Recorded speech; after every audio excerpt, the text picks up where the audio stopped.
Ryan, earlier this week, I got to do my last official sit-down with Gene Smith as Ohio State AD. You have a great perspective on this. What has Gene meant, not just to Ohio State, but to college sports as a whole? Yeah, hard to probably capture all that in a quick couple sentences, but I think the first thing is, the impact he made at Ohio State, 2 decades, over 1,000 athletes, 36 sports year in and year out. It's the impact he made on all of those student athletes. I think the impact he made on staff and coaches, in particular myself, what he did for me in my career, his counsel, the impact he made at Ohio State, certainly the wins and the losses and championships that he's been a part of speak for themselves, but to me it's more about the impact. But then when you come to something like this, you realize the impact he had on college athletics across the entire country, certainly here in the Big Ten with his colleagues, working through challenges. He's been at the forefront of all that. So I think he's had a profound effect, again, across the country, at the conference level, and then down all the way to the student athletes. I've been told he has an uncanny ability to know every single person's name on the staff, no matter what sport, no matter what level they are. I don't know how people do that in a role like that. Yeah, well, he and his wife Sheila both, all weekend they're at different sports. When they're split up, they're at the different, again, 36 sports. There's always a lot going on. They're a big part of that. They're there. They have great interactions with the players, and it's great to see. And I think when you talk to people, around campus and around the athletic department, the thing they're going to miss the most about Gene is that connection.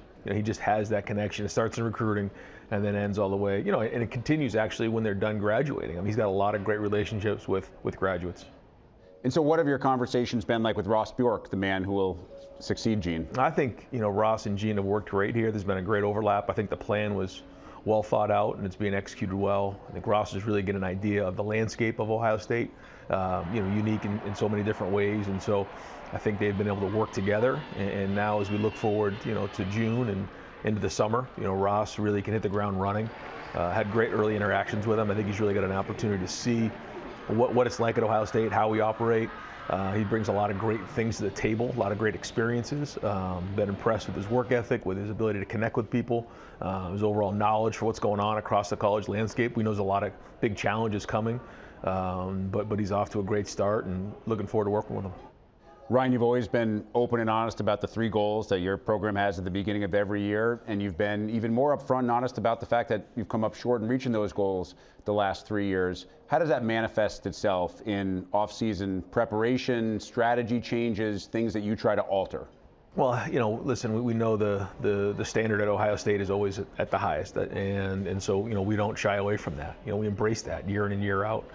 And I think every year you have to identify the things that you're doing well and enhance them, and the things that aren't going well, you got to get them fixed. And when you're kind of right on the doorstep the last couple of years, and you have to identify, it's not like everything's broken here. We got to get the things that are that are broken fixed, and I think we've done that. I think the first thing you do is you identify making sure you have the right people in place, and that started with a bunch of guys deciding to come back who could have gone to the NFL draft. Then you added that with a few portal guys, a couple of recruits in the recruiting class, some freshmen that came in. Then it was the coaching staff, making decisions to make sure the right people in the right seats. I think we've done that. I think we've had a really good offseason. We had a really good spring. Now we're heading into the summer. Guys are back at it now. Classes have started. So this is a big couple months for us. A big hire with Chip Kelly, which to a lot of people came as a massive surprise because of where he was and where he was going. How does it change what happens for your team, especially obviously offensively? Well, just the whole dynamic of the staff changes because I think it allows me to take a step back. Although there's a lot of things that he and I have in common just because we've known each other for a long time, and so there's a lot of commonality there. He's worked with Justin Fry before, so that's great with the offensive line. But he's been great. I mean, he's excited about working with our guys. You can see right out of the gate he was, making great relationships with our players. I think the guys really enjoyed being around him. He seemed just super energetic around our guys. But it's going to allow, I think, me to take a step back a little bit and see things from a little bit different perspective, which I think is going to be important, especially with all the changes that are going on right now. I think it was important to make that move, and certainly somebody that I trust because I've known Chip my whole life. All of us Northern New England guys now have extra rooting interest in Ohio State.